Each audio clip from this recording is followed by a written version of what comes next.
Hello. Thank you for being here. Today, I want to tell you a story about a house that seemed perfect from the outside, but inside, it held secrets powerful enough to tear a family apart. And if you're ready, step with me into this story, where sometimes the hardest truth is the very thing that can save the people we love.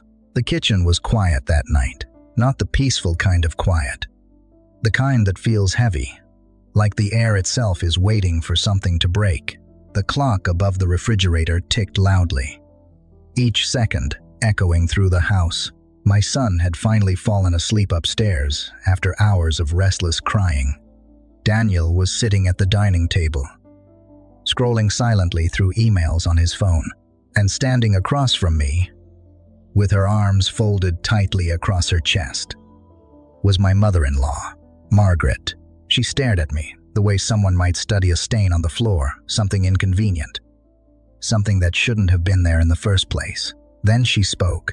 Her voice was calm, cold, almost casual. Daniel deserves someone better. The words landed softly in the quiet kitchen, but they felt like they echoed through the entire house. I forced a small smile, the kind of smile you practice when you know responding will only make things worse. Margaret tilted her head slightly, watching me the way a teacher watches a student who hasn't done their homework. "My son works hard," she continued. "He provides for this family. He pays for this house." Her eyes drifted slowly toward the ceiling, toward the second floor, where my son was sleeping. "And you," she said, her voice tightening just a little, "don't earn a single dollar." Silence. The refrigerator hummed quietly behind me. I could feel Daniel sitting only a few feet away at the table. I could feel him hearing every word, but he said nothing, not because he agreed. Daniel hated confrontation the way some people hate heights. He would do anything to avoid it, and Margaret knew that. She had always known that. I let out a small breath and looked down at the kitchen counter, pretending to wipe away a spot that wasn't really there. "I take care of the house," I said softly, "and our son." Margaret gave a small smile, not the kind that reaches the eyes. "Oh, I'm aware," she replied. "But let's not pretend that's the same thing." Daniel shifted in his chair behind me. For a moment I thought he might finally say something, but he didn't, and somehow that hurt more than Margaret's words, because the truth was something I had been trying not to admit to myself for years. Margaret didn't just dislike me. She controlled this house. She controlled the conversations, the finances, the routines. Even the air in the room sometimes felt like it belonged to her. And because this house, this beautiful two-story house in a quiet neighborhood, had been bought with her money, she never let anyone forget it. "I paid for this home," she would often say, as if those 5 words explained everything, as if they gave her the right to rewrite every boundary in our lives. Margaret turned away from me and poured herself a cup of tea, completely calm again, as though the conversation had already ended, which, in her mind, it probably had. I stood there for another moment, staring at the countertop. Then I finally walked upstairs. The hallway light was dim, casting long shadows along the walls. I pushed open my son's bedroom door. He was sleeping peacefully now, his small hand curled around the stuffed rabbit Daniel had bought him before he was born. For a moment I just stood there, watching him breathe, trying to calm the storm of thoughts in my head, because what Margaret had said tonight wasn't new, not really. She had been slowly tearing at the edges of our marriage for years. Small comments, little reminders, subtle criticisms that never sounded quite cruel enough to confront. But together, they built something heavy, something suffocating. And deep down, I had always believed that if I just tried harder, if I became the perfect daughter-in-law, if I was patient enough, one day she might accept me. But that night, standing in the quiet hallway, something inside me finally shifted, because I realized something uncomfortable. Margaret didn't want to accept me. She wanted control over Daniel, over this house, over our entire marriage. And for years, she had been winning. I walked past the hallway and toward the staircase. Halfway down the stairs, I noticed something, a thin line of light beneath the door at the end of the hallway. Margaret's study. The door was almost always closed, locked. No one went in there. Not Daniel, not me, not even the cleaning service Margaret insisted on hiring once a month. Her study was the one room in the house that felt completely off limits, like a sealed box, a private world. I stared at that thin strip of light for a few seconds. Then I turned away and went back to our bedroom. But later that night, something strange happened. Around 2 in the morning, I woke up to the sound of soft footsteps in the hallway. I sat up slowly, through the crack in the bedroom door. I could see Margaret walking toward the staircase. She was holding something in her hand. An envelope, large, official, the kind used for legal documents. She walked downstairs quietly and disappeared into the kitchen. A moment later, the back door opened and closed again. I lay there in the darkness, staring at the ceiling. Something about the way she had moved, the way she held that envelope, didn't feel normal. But I told myself it wasn't my business. Margaret had always had secrets. The next morning, the house was quiet again. Daniel had already left for work. Margaret was in the kitchen, perfectly calm, reading the newspaper like nothing unusual had happened. But later that afternoon, everything changed. I was looking for medicine for my son. He had a slight fever, and I remembered Margaret saying she kept extra medication in the study cabinet, the one room she never let anyone enter. Normally, I wouldn't have even considered it, but Margaret had gone out, and my son was crying upstairs. So I walked down the hallway, stopped in front of the study door, and hesitated. For years, that door had felt like a line no one crossed. But that day, I turned the handle, the door creaked open. Inside, the room smelled faintly of paper and dust. Tall bookshelves lined the walls. A heavy wooden desk stood near the window, and on top of that desk was a large legal envelope, the same one Margaret had carried the night before. Something about it pulled at my attention. I stepped closer. The envelope wasn't sealed. My fingers hesitated over the edge. I told myself I shouldn't look, that it wasn't my place. But then I saw the words printed across the top of the document inside. Final notice. My chest tightened. I slowly slid the paper out of the envelope, and as my eyes moved down the page, a cold feeling spread through my entire body. Because the document wasn't just about money, it was about the house. The house Margaret always reminded us she had paid for. The house she said belonged to her. The house she used to control everything. According to the document in my hands, that house was about to be taken away, and if the truth inside that envelope ever came out, this entire family could collapse. But to understand why I opened that envelope that day, you first need to understand what Margaret had been doing to my marriage for years. My name is Lina. I'm 30 years old, and until a few years ago, I used to believe that patience could fix almost anything. I used to believe that if you loved someone enough, if you tried hard enough, eventually people would see your heart. That belief is the reason I stayed quiet for so long. It's the reason I kept telling myself things would get better. And it's also the reason Margaret had so much power over my life. Because when Daniel and I got married, I thought we were building a family together. What I didn't realize was that we were also stepping into a system Margaret had already designed. Daniel and I met when we were both in our early 20s. It wasn't dramatic or cinematic. No rainstorms.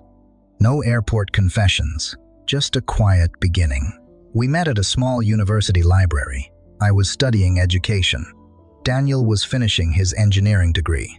He was sitting 2 tables away from me, struggling with a complicated set of calculations, tapping his pencil against the desk in frustration. I remember looking up and saying, half joking, "You know that pencil won't solve the problem for you." He laughed, a quiet, warm laugh. That was Daniel. Gentle, thoughtful. Not the kind of person who walked into a room and demanded attention, but the kind who made people feel calm just by being there. Our relationship grew slowly. coffee after class, long walks across campus, conversations about the future. Daniel always talked about building things, bridges, systems, a stable life. And when he talked about family, his voice softened. My mom raised me on her own. He once told me she worked really hard to give me everything. At the time, I admired that. Margaret sounded like a strong woman, someone who had sacrificed for her child, someone I thought would welcome me into the family. I couldn't have been more wrong. The first time I met Margaret was during a dinner at her house, the same house we still live in now. Back then, it felt elegant, impressive, the kind of home that made you straighten your posture when you walked through the front door. Margaret greeted me politely. She smiled. She asked me questions, but something in her eyes felt distant, observant, like she wasn't meeting Daniel's girlfriend. She was evaluating a candidate. "What do you do?" "Lina," she asked during dinner. "I'm studying to become a teacher," I said. She nodded slowly. "A noble profession," she replied. Then she added something that seemed harmless at the time, but not a very profitable one. Daniel laughed awkwardly. I laughed too. I thought it was just a joke. It wasn't. That dinner was the first quiet signal of what was coming. Over the years, Daniel and I grew closer. We built a life together, and eventually, we got married. But even then, Margaret never really approved. She never said it directly. Margaret was far too controlled for that. Instead, she said things that sounded almost supportive, but carried an edge beneath them. During our wedding reception, she stood up for a toast. The room fell silent. Margaret raised her glass. "Marriage takes work," she said calmly. "Daniel has always been responsible, hardworking, focused." She turned her eyes toward me. "I hope Lina will learn to become the kind of partner who can truly support him." People clapped politely, but I remember the way my stomach tightened when she said it. It felt less like a blessing and more like a warning. Still, I told myself it would change, because that's what people always say, give it time. So I did, and for a while, things were peaceful. Daniel got a good job as an engineer. I began teaching at a local elementary school. Our apartment was small, but it felt like ours. Our routines were simple: dinner together, quiet weekends, watching movies. It wasn't perfect, but it was happy. Then, everything changed when I got pregnant. Daniel was excited, terrified, but excited. Margaret's reaction was different. She sat across from us at the restaurant where we told her the news. For a moment, she looked surprised, then thoughtful. Then she placed her napkin carefully on the table. "Children are a big responsibility," she said. Daniel nodded. "Yes. But," Margaret cut him off gently, "Daniel already works very hard." Her eyes moved toward me. "We should be careful not to create unnecessary pressure." The comment lingered in the air. I smiled politely, but something inside me shifted, because that was the moment I began to realize Margaret saw our family very differently than we did. To her, Daniel was the provider, the foundation, the center. Everyone else simply existed around that. When our son was born, I made a decision that felt natural at the time. I left my teaching job. At first, it was temporary, just a year or two while the baby was small, but childcare was expensive. Daniel's work hours were long, and Margaret had a solution. "You should move into my house," she suggested one evening. "The rooms are empty now. There's plenty of space for a child." Daniel hesitated, but Margaret continued. "You can save money. Daniel can focus on his career, and I can help with the baby." It sounded reasonable, practical, generous.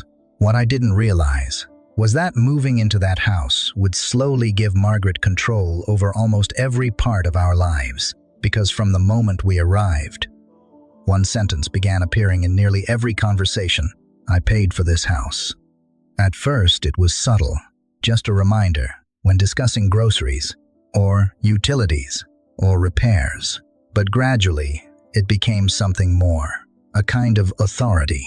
Margaret decided when the heating should be turned on, what time dinner should be served, how the baby should be fed, even how our weekends should be spent. And whenever I disagreed, she would smile gently and say the same thing. You should be grateful you get to live here. Sometimes she said it kindly, sometimes she said it like a warning, but the message was always the same. This house was hers, which meant the rules were hers too. Over time, Margaret began criticizing small things. The way I organized the kitchen, the way I dressed our son, the way I folded laundry, none of it was ever loud or dramatic, just constant, like water slowly dripping on stone. And the hardest part was Daniel, because Daniel loved his mother. He respected her. She had raised him alone after his father died. She had worked hard, sacrificed. So when tensions rose between us, Daniel always tried to keep the peace. Mom doesn't mean it like that, he would say. She just worries. Or sometimes, she's trying to help. But help didn't feel like this. Help doesn't make you feel like a guest in your own home. And sometimes, Margaret said things that revealed how she truly saw me. One afternoon, while watching my son play on the living room floor, she said quietly, "You know, Daniel had many options before he met you." I looked up slowly. "What do you mean?" Margaret smiled faintly. "Oh, nothing personal." Then she added, "If Daniel had listened to me, he probably would have married someone very different." The room went silent. My son laughed happily, stacking wooden blocks beside us. Margaret sipped her tea as if the conversation had been completely normal. But that night, lying awake beside Daniel, I stared at the ceiling and asked myself a question I had never dared to consider before. Did Margaret always hate me? Was she hiding something else? Something deeper? Something that made her so desperate to control everything inside this house? At the time, I didn't know the answer. But years later, standing in her locked study, holding that envelope in my hands, I would finally begin to understand. Looking back now, I realized something strange about the early years of my marriage. Nothing Margaret did was ever dramatic enough to confront. There were no shouting matches, no explosive arguments, just a slow, quiet erosion. The kind that happens so gradually, you only notice the damage once the foundation has already started to crack. And Margaret was very good at that. She understood something most people don't. Control doesn't always come from force. Sometimes it comes from small moments, repeated over and over again. Moments that slowly change how a family sees itself. The first moment I remember clearly happened during our wedding. At the time, I tried to convince myself it was nothing. But now, I know it was the beginning. The reception was held in a small hall near the lake where Daniel and I had our first real date. The room was warm with soft lights and quiet music. Friends and family filled the tables. People were laughing. Daniel looked happier than I had ever seen him. And when Margaret stood up to give her speech, the room grew silent. She looked elegant that evening, composed. Margaret raised her glass and looked directly at Daniel. "My son has always been responsible," she said. "He has always made thoughtful decisions." People smiled politely. Then her eyes shifted slowly toward me. "I hope Lina will learn to become the kind of wife who can truly support him." There was a brief pause. Then the guests clapped. Softly, I clapped too. I smiled, because what else could I do? But that sentence stayed with me. It followed me through the honeymoon, through the first months of marriage, like a quiet echo. Learn to become the kind of wife, as if I hadn't already tried my best, as if I had something to prove. And in the beginning, I tried even harder. I cooked more carefully. I kept the house spotless. I tried to be patient. I tried to understand Margaret, because Daniel always reminded me of the same thing. She sacrificed a lot for me, he would say. And that part was true. Margaret had raised Daniel alone after his father passed away when Daniel was still young. She worked long hours, saved carefully, built the life Daniel now had. I respected that. I truly did. But respect slowly turned into something heavier when Margaret began inserting herself into parts of our life that should have belonged only to Daniel and me. The next turning point came when I became pregnant. At first, the news brought excitement. Daniel nearly lifted me off the ground when I told him, "We're going to be parents," he whispered, almost in disbelief. For a few weeks, everything felt perfect. We talked about baby names, painted the small second bedroom in our apartment. Even Margaret seemed almost pleased, but the mood changed quickly. One evening, while Daniel was still at work, Margaret came over to visit. She walked slowly through the apartment, inspecting everything with the same careful eyes she had used the first time we met. The small living room, the tiny kitchen, the hallway where we had placed a half-built crib. "This place is very small," she said. "It's temporary," I replied. She nodded thoughtfully. "And Daniel works long hours." "Yes." Margaret folded her hands together. "You should consider staying home after the baby arrives." The suggestion surprised me. "I love teaching," I said. "It's just a few years," she replied. "Children need their mothers." At the time, the idea didn't seem unreasonable. Many parents made that decision. But Margaret didn't stop there. She continued speaking in the same calm, measured voice. "Daniel already carries the financial burden," she said. "You should make sure you don't add more pressure." The words were gentle, but the message was clear. My job, my independence, was suddenly being framed as a problem, a risk, a burden, and slowly, I began to question myself. By the time our son was born, I had already stepped away from teaching. I told everyone it was temporary, just until he was older. But Margaret had already begun reshaping the story. Whenever friends visited the house, she would say things like, "Daniel works incredibly hard." Then she would smile politely at me. "Lina prefers to stay home." The way she said it always carried the same quiet implication. That staying home wasn't really work. That Daniel was the one carrying the family. I tried to ignore it, but Margaret's influence kept growing, especially after we moved into her house. At first, the arrangement seemed helpful. A larger space, a yard for our son, someone nearby who could help if Daniel was working late. But slowly, Margaret began asserting her authority. It started with small things: dinner schedules, groceries, laundry routines. Then it moved into deeper areas. Money. She asked Daniel about his salary, about savings, about our expenses. Daniel didn't mind answering. To him, Margaret was family.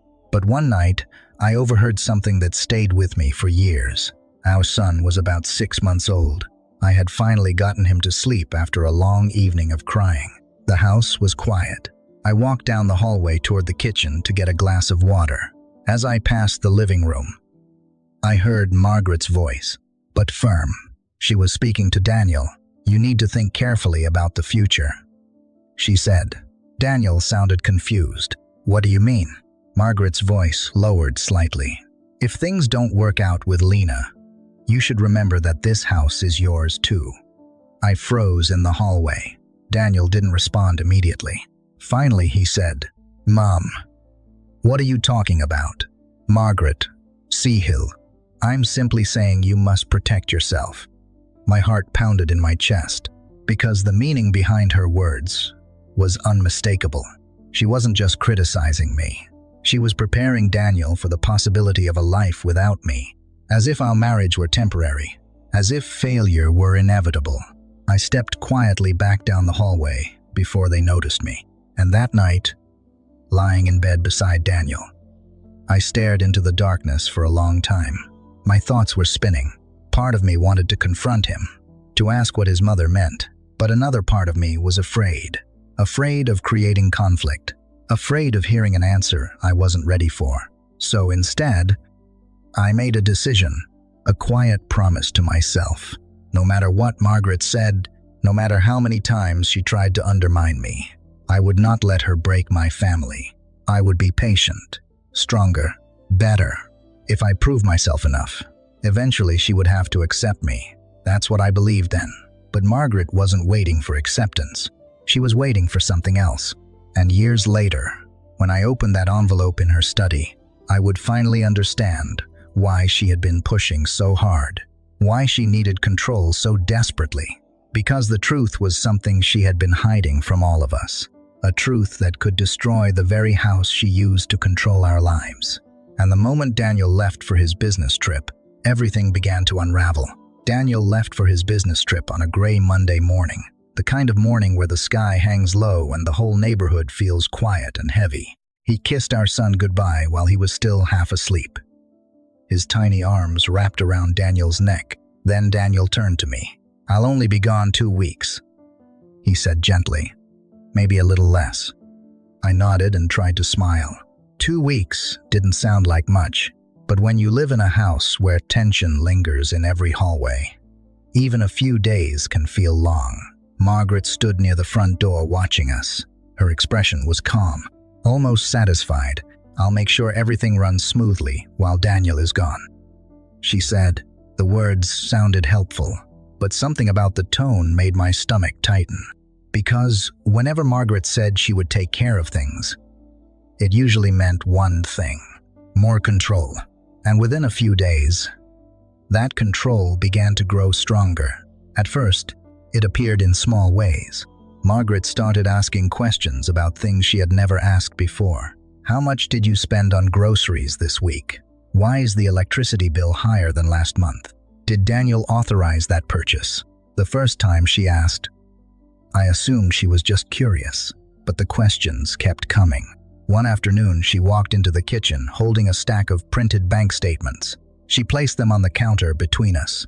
I asked Daniel for access to the household accounts. She said calmly. My heart skipped slightly. "You did." Margaret nodded. "He trusts my judgment." Her eyes lifted toward me. "And since Daniel is the one earning the money, I have a right to understand how it's being used." The implication was clear. The problem, in her mind, wasn't the expenses. The problem was me. I managed the groceries and the baby supplies. I explained quietly. Margaret studied the receipts. "Yes," she said slowly, "and perhaps that's something we should monitor more closely." I felt heat rise in my chest, but arguing with Margaret rarely ended well. She had a way of turning every conversation into proof that she was right, so I stayed silent. But something had changed in the house. Margaret began moving through the rooms with a sharper awareness, checking things, observing, like a manager inspecting employees. She reorganized the pantry, adjusted the thermostat schedule, even began suggesting new routines for my son. "He should sleep earlier," she said one evening. "Children need discipline." When I gently explained that the pediatrician recommended a different schedule, Margaret gave me a patient smile. "You're still learning." That sentence became her favorite phrase. "You're still learning." As if motherhood were an internship she was supervising. As if I were still auditioning for a role in my own family. But amid all these small changes, I began noticing something else. Something quieter. Something strange. Margaret had always been private. But during those 2 weeks, her behavior became almost secretive. Her study door was closed more often than usual, sometimes locked. She spent long hours inside, and occasionally, I would hear the faint sound of papers being shuffled, drawers opening, the low murmur of phone calls. One afternoon, I walked down the hallway while she was inside the study. Through the door, I heard her voice, tense, whispering, "I understand." She said. A pause. "No, they don't know." Another pause. "They cannot find out yet." I stopped walking. My hand froze on the hallway wall, but before I could hear anything else, the door opened suddenly. Margaret stepped out. She looked startled for only a fraction of a second. Then her expression returned to its usual calm. "Do you need something?" she asked. I shook my head quickly. "No, I was just heading to the kitchen." She studied me for a moment longer. Then she closed the study door behind her, locked it. The small metallic click echoed in the hallway, and for the first time since moving into that house, a thought crossed my mind. Margaret wasn't just controlling. She was hiding something. The feeling stayed with me for days. Little details began to stand out. She received letters marked confidential. She kept certain folders hidden in her desk. and twice I saw her leave the house late at night with a stack of documents tucked under her arm. Each time she returned, looking tense, almost shaken. But whenever I asked if everything was all right, she brushed the question aside. Just paperwork. The more she dismissed it, the more curious I became. Still, I never intended to go into her study. Not really. Margaret had made the boundaries clear. That room was her territory, and crossing that line would only create another conflict. But then, one evening, my son developed a fever. It wasn't serious, but it was enough to make him uncomfortable. His small face flushed red as he tossed restlessly in bed. Margaret wasn't home. She had gone out earlier and said she might be late. I searched the kitchen cabinet for children's medicine. Nothing. Then I remembered something she had said months ago. I keep extra medication in the study cabinet. I hesitated in the hallway. The study door stood closed at the end, quiet. Still, for years that door had felt almost symbolic. A boundary in the house. A reminder that Margaret controlled certain spaces completely. But upstairs, my son was crying again. And in that moment, the decision felt simple. I walked to the door, placed my hand on the handle, and slowly turned it. To my surprise, it wasn't locked. The door creaked softly as it opened. The room inside felt different from the rest of the house. Colder, more rigid. Tall bookshelves filled the walls. Stacks of neatly organized folders sat on a heavy wooden desk. Everything was arranged with Margaret's usual precision. For a moment, I simply stepped inside and looked around. Then I walked toward the cabinet she had mentioned. But before I reached it, something on the desk caught my attention. A large legal envelope, cream-colored, official, the same envelope I had seen Margaret carrying late at night. It sat slightly open, as if someone had pulled the documents out and forgotten to seal it again. I told myself not to look, that I was only there for medicine. But curiosity is a strange thing. Once it takes hold, it becomes very difficult to ignore. My hand moved slowly toward the envelope. I slid the document inside halfway out. The paper felt heavy, formal, and printed in bold letters across the top were two words that made my breath stop. Final notice. My heart began beating faster. I pulled the paper out completely, and as my eyes moved down the page, the truth began to unfold in front of me. At first, I didn't understand everything. There were legal terms, financial statements, but one phrase stood out clearly. Failure to resolve the outstanding debt may result in property foreclosure. My chest tightened. Property foreclosure. That meant the bank could take the house. The same house Margaret constantly reminded us she owned. The same house she used to control every decision in our lives. My hands trembled slightly as I read further, because the documents inside that envelope revealed something even more shocking. Margaret wasn't the powerful financial provider she claimed to be. She was drowning in debt, and the house that defined her authority was already slipping out of her control. I stared at the papers in disbelief, because if this was true, then everything Margaret had built her identity around, her control, her authority, her constant reminder that we depended on her, was based on a lie. And if Daniel discovered the truth inside that envelope, our entire family could collapse. But the real shock came when I turned the page, because hidden within those documents was a number so large it made my stomach drop. A debt Margaret had been secretly carrying for years, a debt that could destroy everything. And at that moment, standing alone in her study, I realized something terrifying. Margaret wasn't just hiding financial trouble. She was hiding a secret that could tear our family apart. For a long moment, I just stood there. The study felt suddenly smaller, the quiet inside the room pressing against my ears. The paper in my hands trembled slightly, not because I didn't understand what I was reading, but because I understood it too clearly. Margaret had spent years reminding us that this house existed because of her. I paid for this home. She said it during arguments, during casual conversations, during family dinners. Sometimes she said it gently. Sometimes she said it like a warning, but always with the same message. You live here because of me. And now, staring at the document in my hands, I realized something that made my stomach twist. That power might never have been real. I forced myself to breathe slowly and continued reading. The first page was a legal notice from a bank. The language was formal and cold. Outstanding balance. Missed payments. Final notification before foreclosure proceedings. My eyes moved quickly down the page. The amount listed beneath the balance made my chest tighten. It was enormous, far larger than anything I had imagined, and the name attached to the loan was unmistakable. Margaret Collins. I flipped to the next document. Another bank statement. Then another. Each one confirming the same thing. Over the years, Margaret had taken out multiple loans against the house, refinancing, borrowing, extending the debt.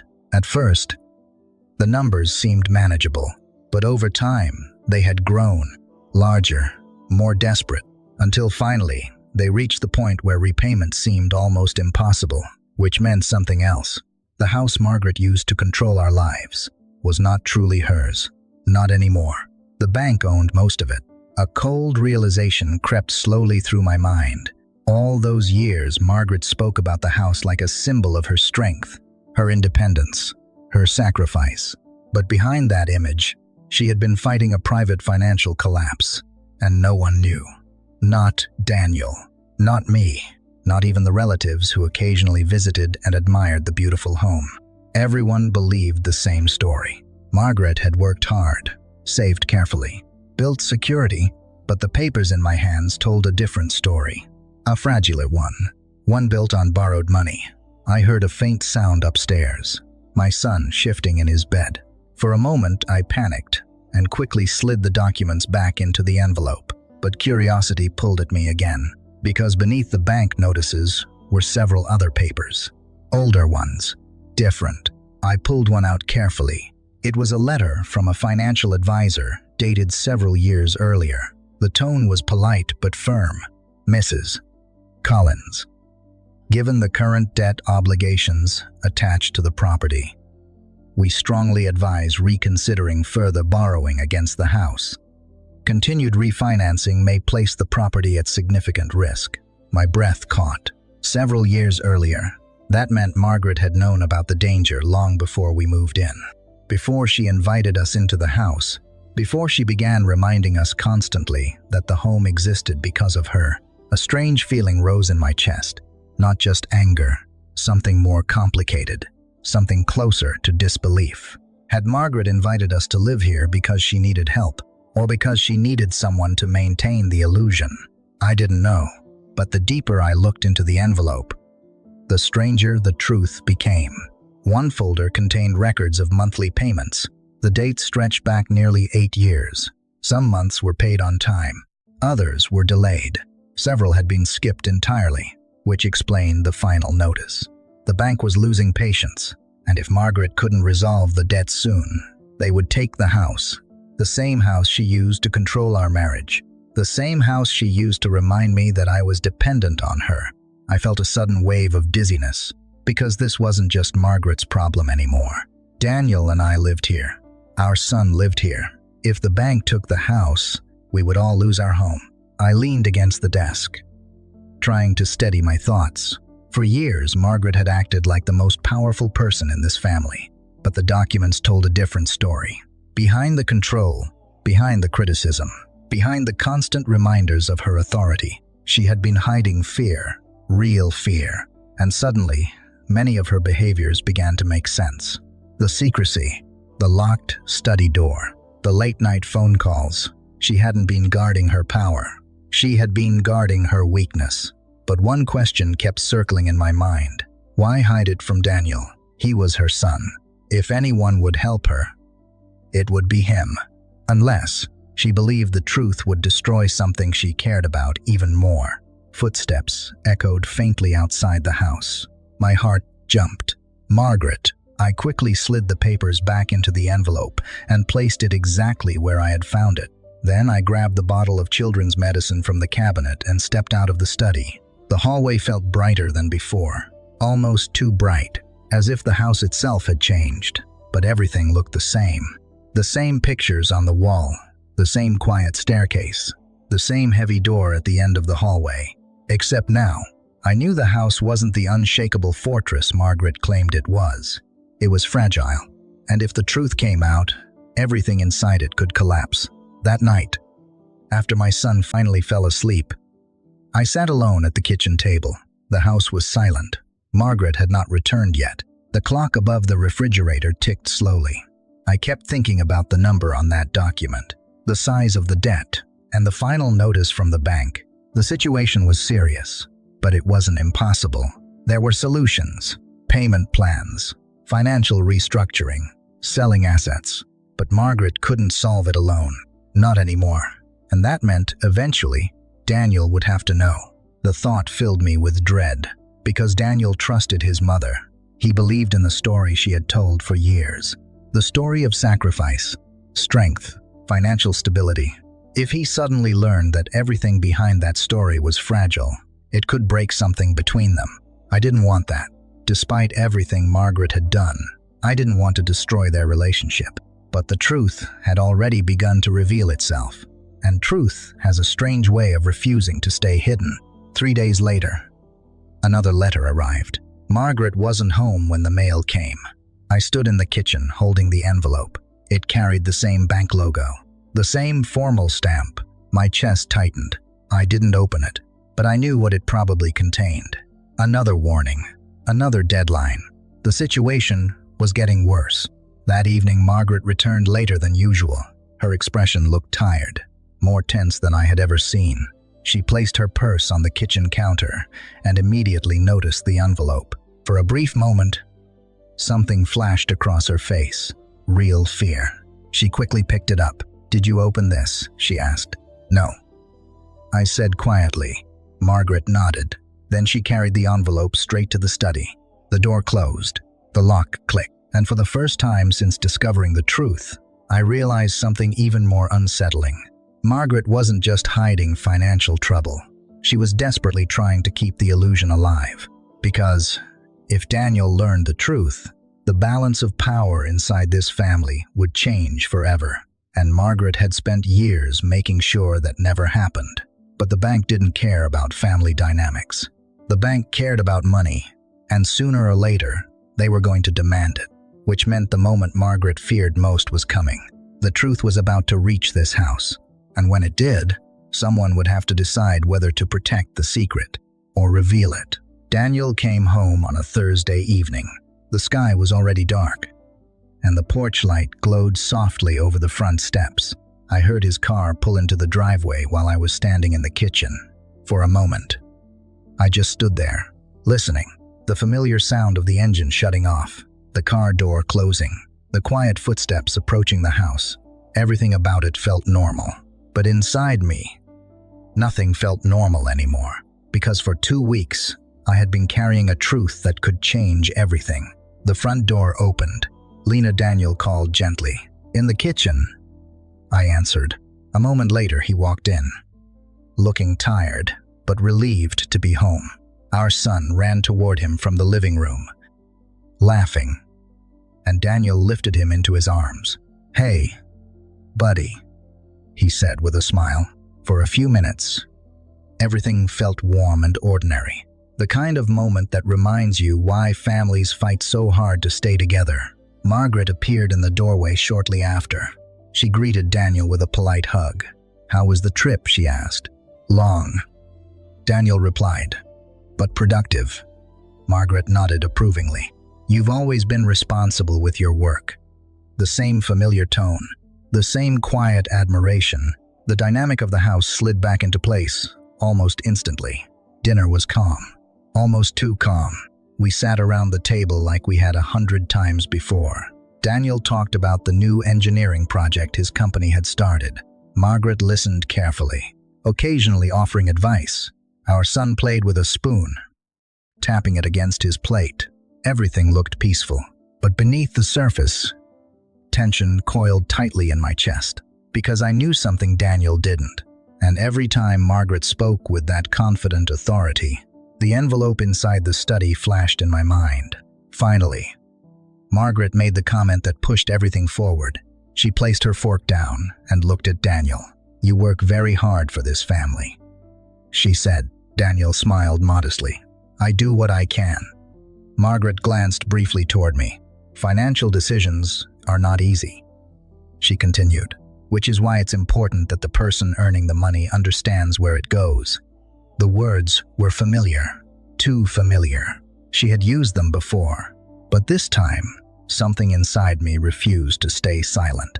My hands tightened slightly around the edge of the table. Margaret continued calmly. "Sometimes people who don't work outside the home don't fully appreciate financial responsibility." The room went quiet. Daniel shifted slightly in his chair. He knew Margaret was criticizing me, but as usual, he said nothing, and that was the moment I realized something. If I stayed silent again, Margaret's illusion would continue. The house, the control, the authority, all of it built on a story that wasn't true anymore. I stood slowly from my chair. "I'll be right back," I said quietly. Daniel looked up, confused. Margaret watched me carefully. I walked down the hallway, past the staircase, toward the study door, the same door that had once felt untouchable. For years, it had symbolized Margaret's control over the house, her private world, her authority. Tonight, it felt like something else, a door hiding the truth. I opened it, walked inside, and picked up the envelope from the desk. When I returned to the dining room, both Daniel and Margaret were watching me.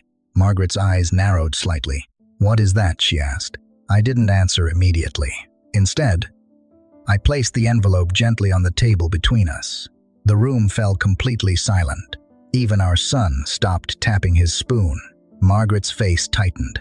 "Lina," she said carefully, "that doesn't belong to you." Daniel looked confused. "What's going on?" I met his eyes. "There's something you need to read." Margaret's voice sharpened slightly. "That's private." For a moment, I hesitated, because this was the moment everything would change. But then I remembered the way Margaret had looked at me for years. The quiet dismissal, the constant reminders that I contributed nothing. And the truth, hidden in that envelope. I pushed it toward Daniel. "Just read it." Daniel opened the envelope slowly. He pulled out the documents. At first, he simply scanned the first page. Then his expression changed. His eyebrows pulled together. "What is this?" Margaret spoke quickly. "It's nothing you need to worry about." Daniel kept reading. His face grew more serious with each line. "This says, the house is at risk of foreclosure." The word hung in the air like a sudden storm. Margaret said nothing. Daniel looked up slowly. "Mom, what does this mean?" Margaret folded her hands together. Her calm mask was beginning to crack. "It means the bank is being dramatic," she said. "Those notices are standard." But Daniel continued reading. "There's a large outstanding balance," he said quietly.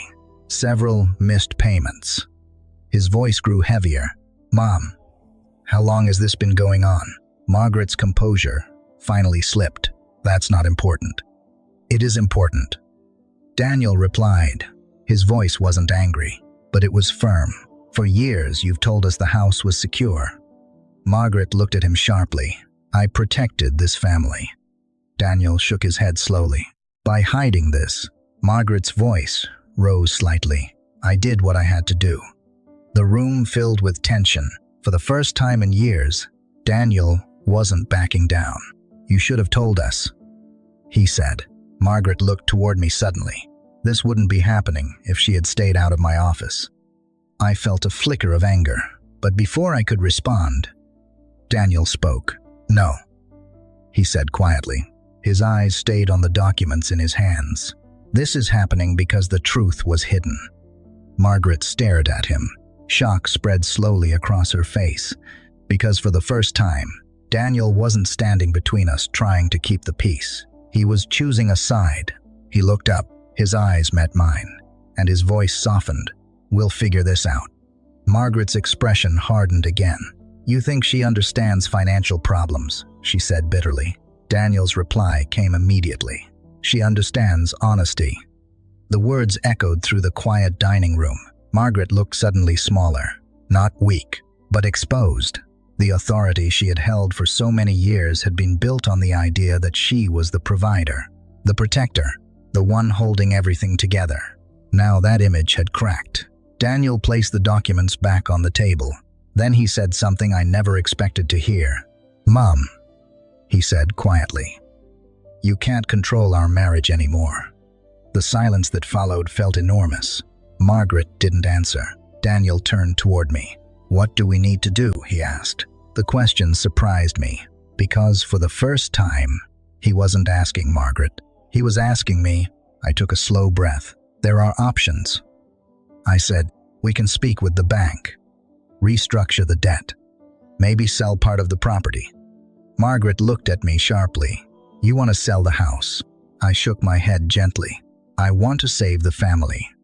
The difference hung quietly in the air. Because Margaret had been protecting the house, I was trying to protect the people inside it. Daniel nodded slowly. "Then we start tomorrow."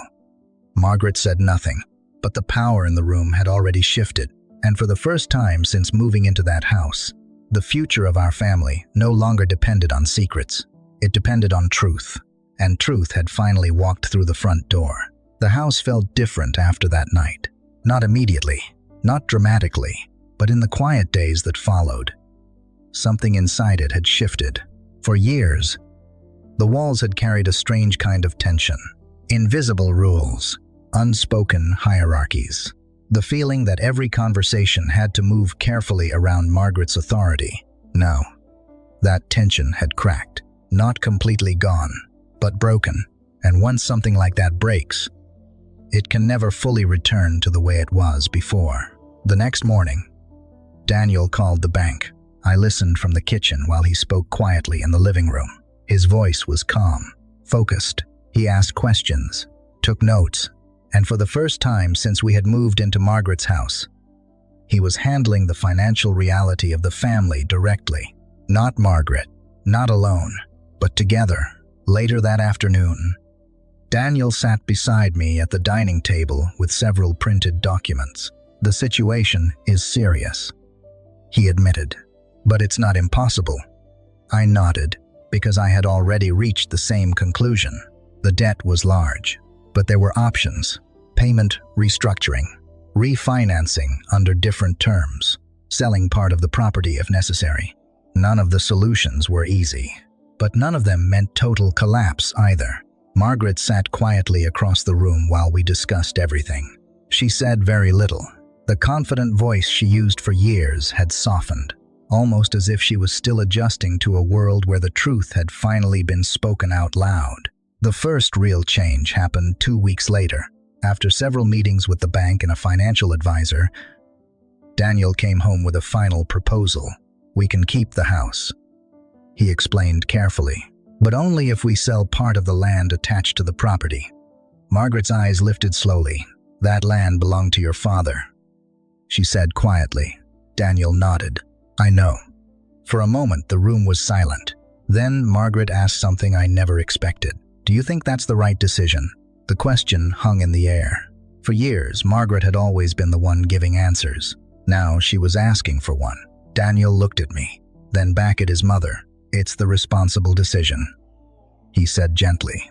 Margaret didn't argue. She simply nodded, and in that moment, I saw something I had never seen before.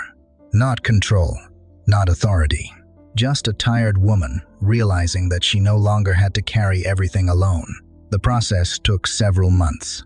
Paperwork, meetings, difficult decisions. In the end, the property behind the house was sold to a small development company. The money paid off a large portion of Margaret's debt. But the solution came with another realization. Even with the debt reduced, the house was still too expensive to maintain long-term. The financial advisor said it plainly. "You would be safer moving into a smaller home."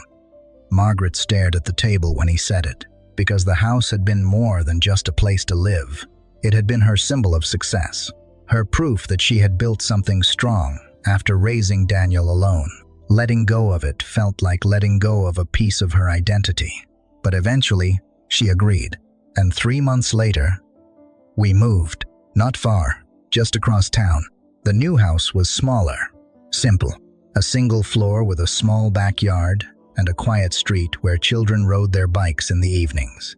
The first night we arrived, Daniel carried boxes inside while I unpacked the kitchen. Our son ran excitedly from room to room. discovering every corner. Margaret stood quietly in the living room for a while, looking around. The house didn't have grand staircases, or large hallways, or private offices with locked doors. Just sunlight through the windows and the soft sound of our son laughing in the next room. Eventually, Margaret walked toward the front door. She flipped the porch light on. The warm glow spread across the front steps and into the quiet street. For years, the lights in the old house had always felt distant, almost like they belonged to a place meant to impress people rather than welcome them. But here, the light felt different, warmer. Daniel stepped outside and joined her. I watched them from the doorway. For a moment, neither of them spoke. Then, Margaret said quietly, "I thought I was protecting everything." Daniel leaned against the porch railing. "You were trying to..." Margaret looked toward the street.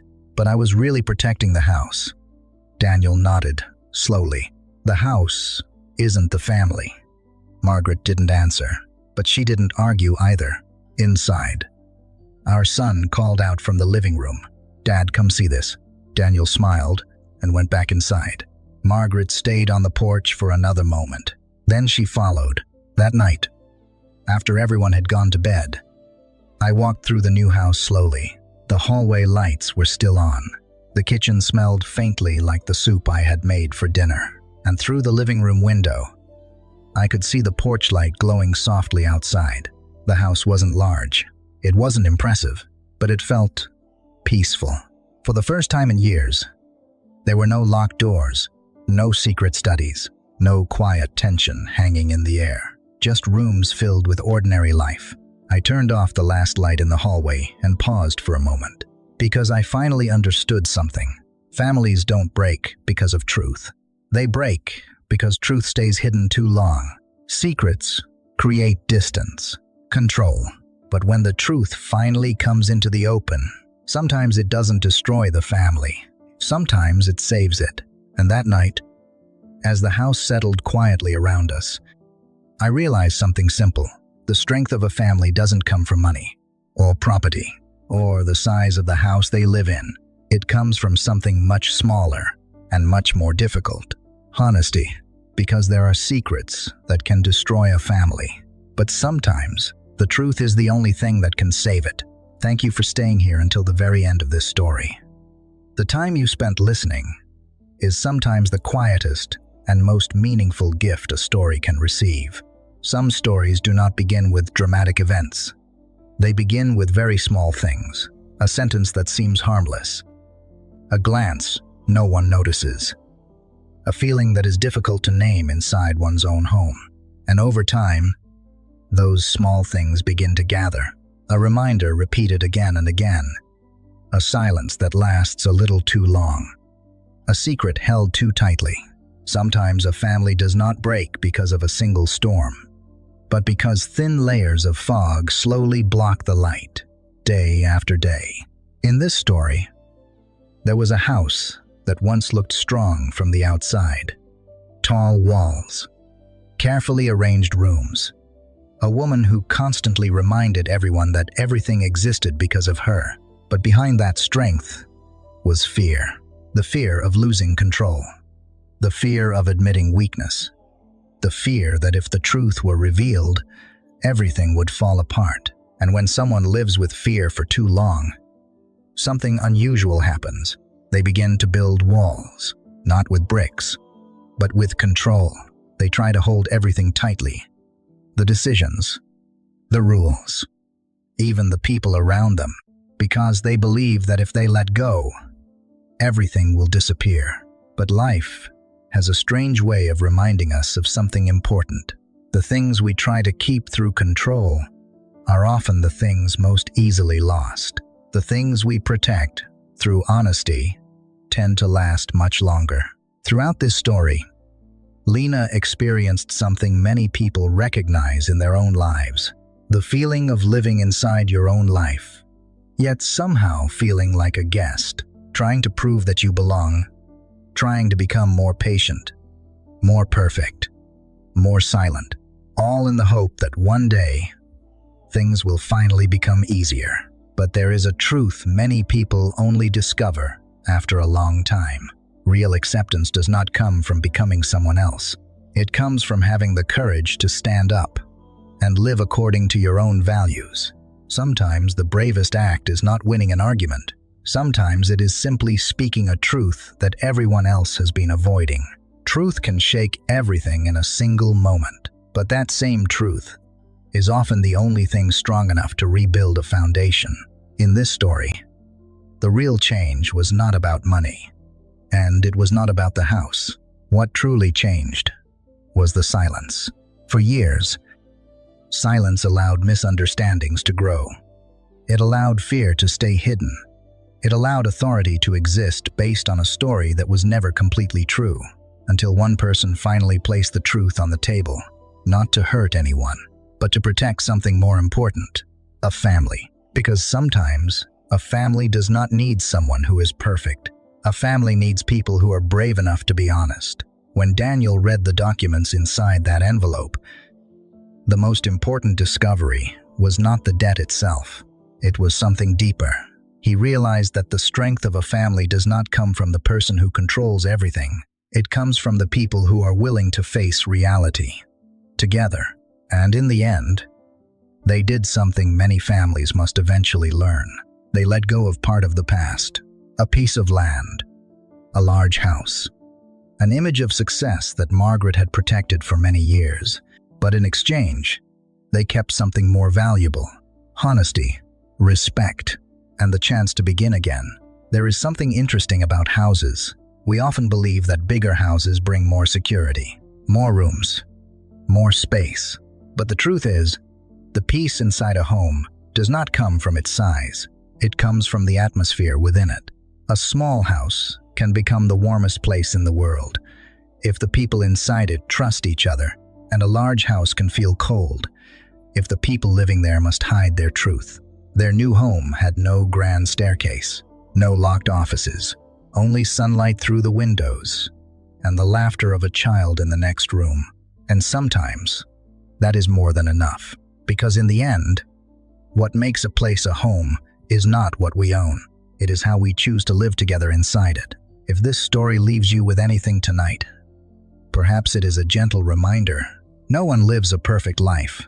Every family carries difficult moments, fears, things left unsaid.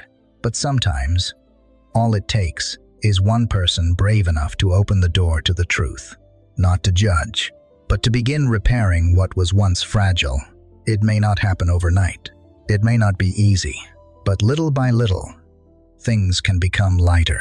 And if you are listening to this story somewhere in the world tonight, perhaps there is a house in your own life too, a place once filled with tension, a relationship shaped by silence, a truth everyone has been avoiding, and maybe all it needs is a little courage. One honest conversation, one moment when someone finally speaks what has been hidden for far too long. Sometimes, that is the moment healing begins, because after everything, a family is not the place where everyone is always right. A family is the place where people still choose to stay, even when the truth is not easy to hear. And perhaps, when the porch light turns on in the evening, what matters most is not how big the house is, but how much honesty is living inside it. Thank you so much for listening all the way to the end of my story. If you have any thoughts or suggestions, feel free to leave them in the comments below so I can keep improving. I truly appreciate your support.